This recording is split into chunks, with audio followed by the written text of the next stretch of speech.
Olá, sejam bem-vindos ao programa Vida de Empresário. Hoje eu tenho a honra de trazer aqui o Dr. Ricardo Rienzo, endocrinologista. Meu amigo, Tudo bem? obrigado por você Obrigado. ter vindo. Eu sei que você deixou o consultório e tudo, mas eu queria que você se apresentasse para a gente poder começar a falar um pouquinho. Meu nome é Ricardo, tenho 41 anos, sou médico, formado já há 18 anos, fiz 2 especializações, clínica médica e depois endocrinologia, e atualmente estou fazendo uma nova especialização numa medicina chamada do estilo de vida. E trabalho em hospital e consultório, trabalho em 2 grandes hospitais de São Paulo, tenho meu consultório, e é isso. Beleza. Primeira pergunta. Eu não fumo, pode ser por mim o exemplo. Eu não bebo, mas o açúcar que eu digo é massa, tal, faz parte da minha vida. Isso tem alguma diferença?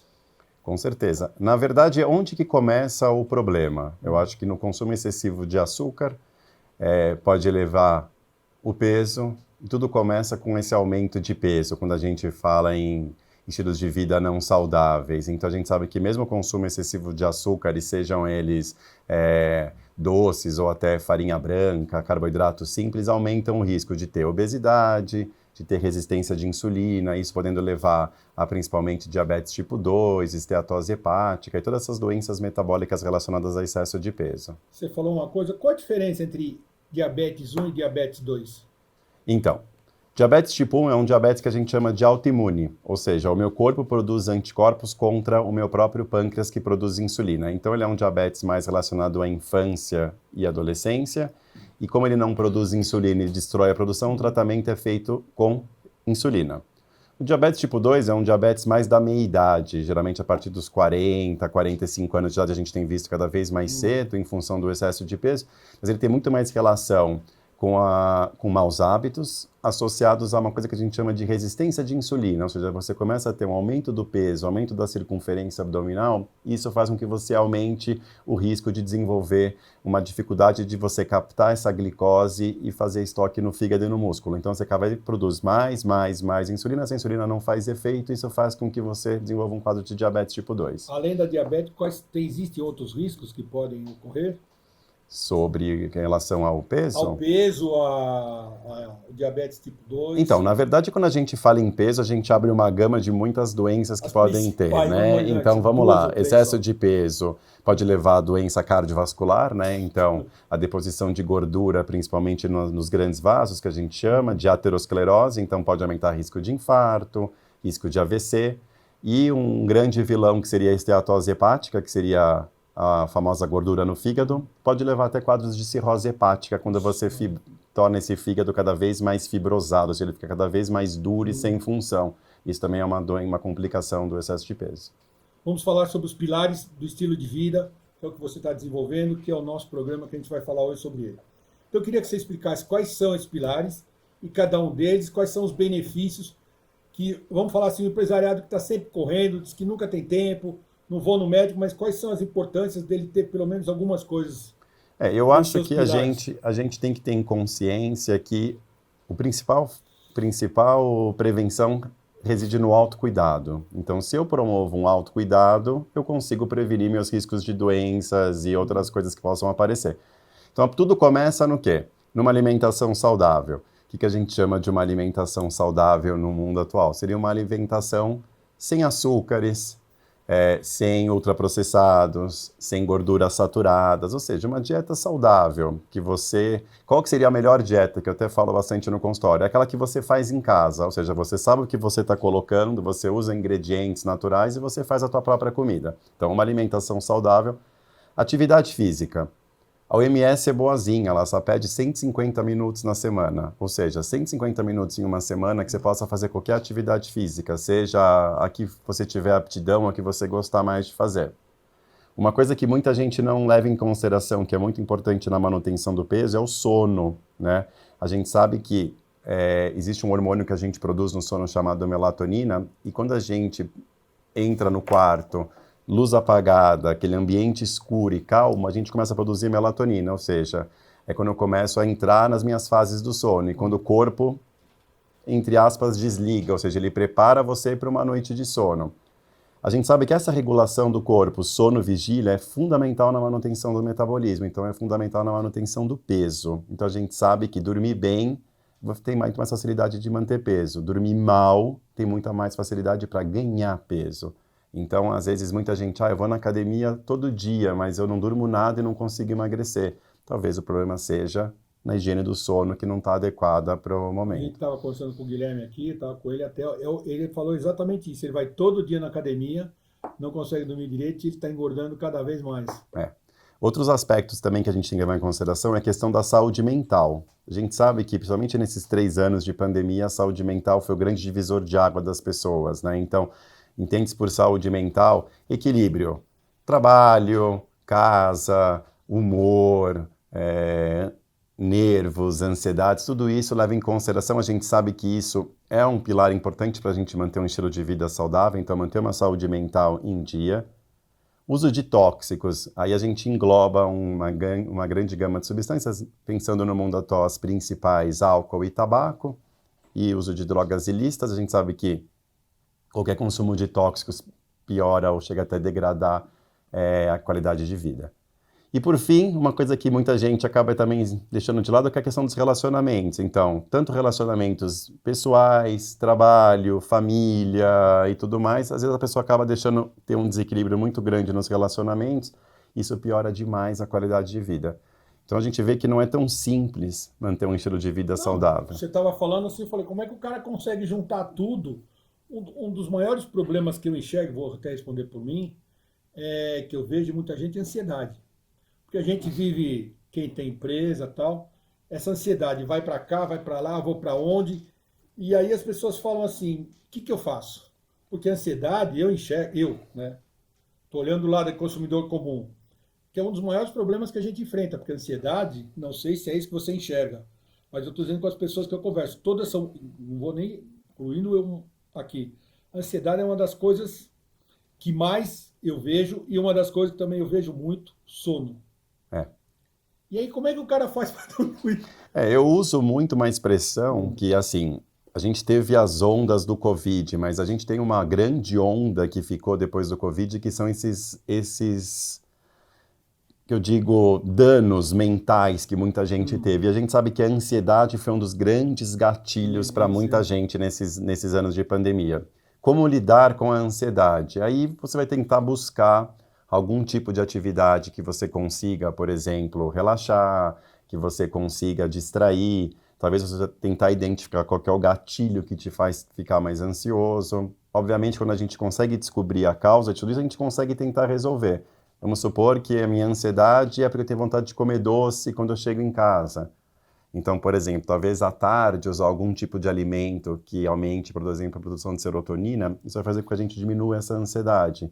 Então, saber usar as coisas, né? Eu faço exercício à noite e eu não consigo dormir. Então, vamos fazer exercício de manhã, talvez você consiga dormir melhor. Acho que a questão é meio individualizada, mas eu acho que tudo começa numa noite bem dormida. Eu acho que a gente esquece muitas vezes do sono. E eu acho que às vezes a falta de sono acaba gerando tudo isso, eu acho. Que é complicado. Agora, só uma perguntinha, o que é serotonina? Explica. Serotonina é um... Aí tô que nem eu lá do outro lado que ele tá se falando. Serotonina é um hormônio neurotransmissor produzido pelo próprio corpo, que ele seria o hormônio do prazer e da saciedade. Ou seja, quando eu tenho produção de serotonina, eu tenho prazer e eu tenho muito menos ansiedade. Alguns alimentos costumam aumentar a liberação dessa serotonina, são principalmente os alimentos ricos em gordura insaturada, como por exemplo cacau, abacate, coco. São esses tipos de alimentos que a gente tenta usar nessas alimentações de pessoas que tenham muita ansiedade para diminuir, por exemplo, a compulsão por açúcar. Então, se você usar, por exemplo, um cacau à tarde, você acaba diminuindo um pico de um hormônio chamado cortisol, que seria o hormônio relacionado ao estresse. Então, esse cortisol ele vai aumentando ao longo do dia, ele tem sempre um pico noturno no final do dia. Se a gente consegue brecar esse pico, a gente consegue diminuir bastante esse estresse no final do dia. Então, tudo a gente consegue dar um jeito. Deixa eu te fazer outra pergunta. Endocrinologia, algum tempo atrás, não sei se isso eu comecei a ver, estudar, até depois do tempo, era mais para as pessoas de idade, acima dos 40. Não sei se isso é verdade, se é fake news ou não. E disseram que ultimamente uma geração bem mais nova está começando a ter mais ansiedade, o aumento de peso. Eu não sei, vou colocar aqui minha opinião. Eu, quando era, há muito tempo atrás, eu era adolescente, eu podia brincar na rua, uma série de outras. Eu tinha várias atividades. Hoje, uma série de outras coisas de segurança, as crianças não saem mais na rua, uma série de motivos, é presa naquele bendito videogame e fica lá. Então, gerou um pouco mais de ansiedade e de aumento de peso, e que esses adolescentes, vamos chamar assim, estão indo mais ao endocrinologista, que antigamente não se fazia. Não sei se é verdade ou não. Na verdade, a endocrinologia é a ciência que ela estuda desde o crescimento, o desenvolvimento e a parte de senilidade junto. Então, é uma área bem ampla, que vai desde o nascimento até o último suspiro. A especialidade acabou sendo mais conhecida na pandemia, porque quando se notou que o grande fator de risco para a Covid-19 era excesso de peso, foi quando a endocrinologia veio mais à tona. Mas, obviamente, eu acho que cada vez mais jovens procuram, se a gente for pensar qual que é a causa principal no mundo atual, seria pelo caso do excesso de peso. Então, você vê cada vez mais crianças trancadas dentro de casa num videogame, comendo porcaria o dia inteiro e obesas. Então, a gente vê cada vez mais pré-diabetes batendo na porta de criança, de adolescente. Então, eu acho que é uma área que vai desde o começo ao fim da vida. Como você mesmo, a gente estava conversando aqui, você disse que qualquer lugar escreve assim, tem que mudar seu estilo de vida. Muito bem. Escrever é fácil, até eu escrevo, não sou médico, vou dar o estilo. Mas como é que esse médico clínico pode me orientar, entendeu? Que cada um tem as suas deficiências, eu tenho as minhas, deve ter as suas, e a gente tentar chegar num denominador comum onde esse médico clínico pode ser orientador. Eu sei que isso é um processo. Como é que ele pode nos ajudar?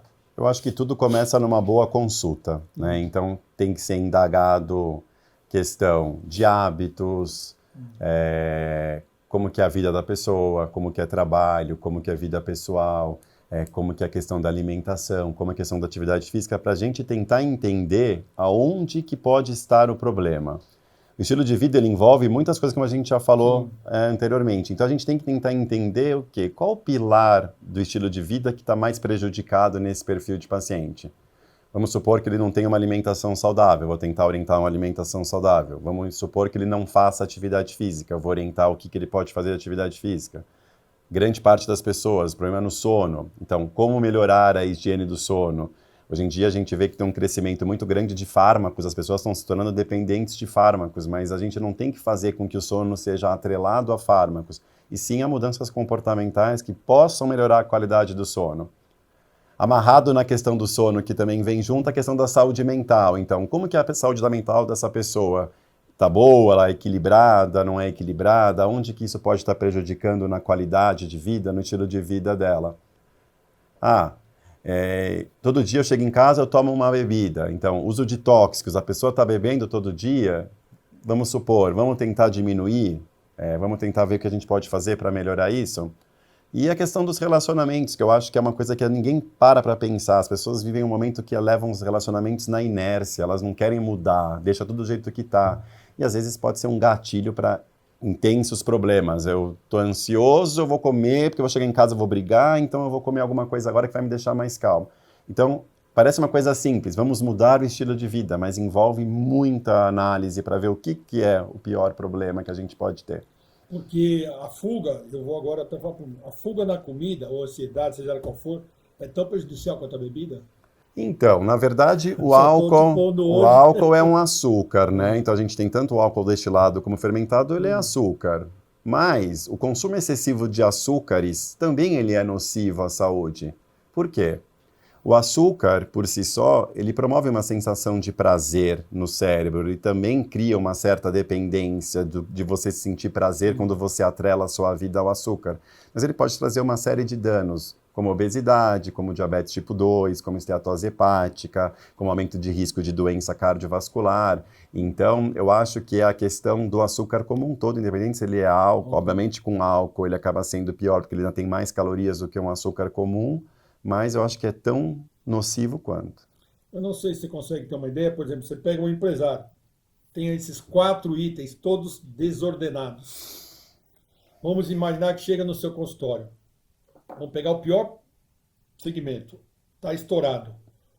Como ele deve ver como é que o planejamento dele, é um planejamento que eu faço assim, ó, eu não sei se é isso, eu vou perguntar, depois você responde. Ó, primeiro você vai eliminar, sei lá, a comida, que é o seu ponto forte. Depois o som, depois a obesidade, depois o álcool, você bebe quase nada. Eu acho que é exatamente isso. Eu não consigo mudar alguém da noite para o Não, dia. não existe. Não existe isso. Mesmo porque o médico não tem o papel de mudar. Eu não imponho nada. Eu simplesmente tenho que orientar o caminho. Agora depende muito da pessoa, se ela vai querer e o que ela pode fazer para querer Eu melhorar. sei como é que você faz.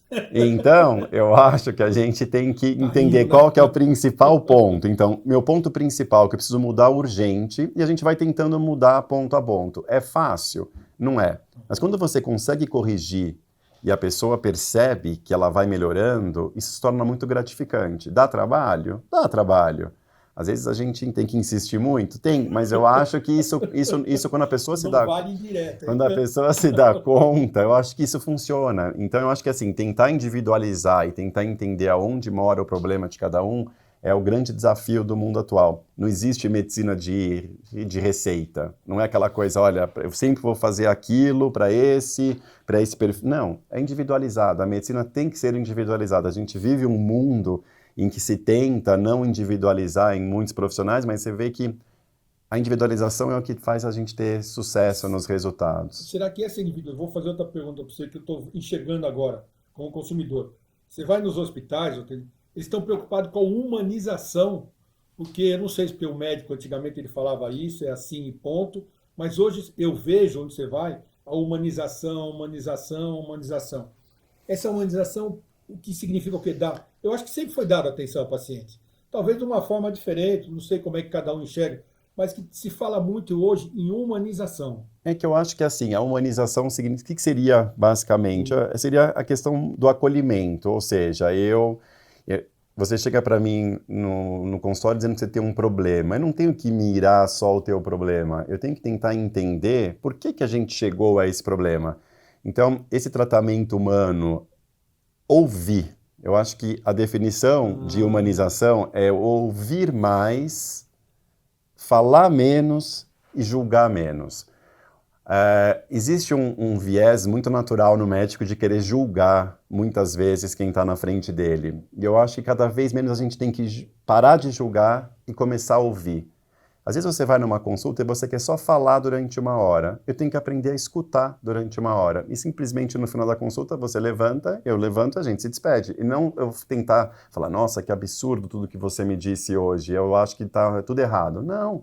Eu acho que tudo está amarrado. Eu acho que a grande virtude que a gente tem que adquirir cada vez mais na vida profissional é ouvir. Eu acho que as pessoas cada vez mais alegam falta de tempo e elas saem se atropelando demais. Então, eu acho que tudo isso leva a uma humanização. Eu acho que a humanização é um termo que se estende para muita coisa, não só Sim, na não. medicina, né? Eu E acho a que gente- tudo, no trabalho, em qualquer tipo de trabalho, na família, em tudo. Eu acho que um grande pensamento e ensinamento que eu quero levar de hoje é eu preciso aprender a escutar.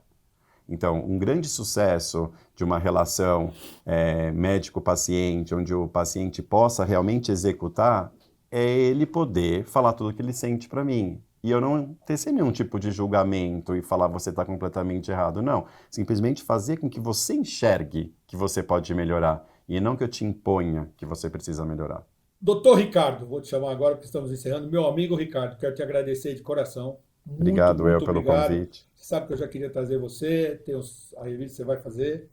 Mas nós vamos voltar ainda, porque eu acho que a medicina vai evoluir nisso, seus estilos vão evoluir, e a gente vai fazer uma nova para ver a evolução. Quando você tiver mais alguns dados que você acha que possa trazer aqui para a gente, você já está convidado de novo. Com certeza. Muito Tá bom? obrigado. Obrigado de Obrigado, coração. Tem alguma consideração final que queira fazer? Eu acho que a grande consideração final é que a gente tem que aprender a levar uma vida cada vez mais de uma maneira mais saudável. Da maneira que você conseguir, mas que você consiga sempre melhorar um pouco a cada dia. Eu acho que é isso. Obrigado. Se você quer ver esse e outros programas, veja pelo nosso site ou pelas nossas redes sociais. Até lá. Obrigado.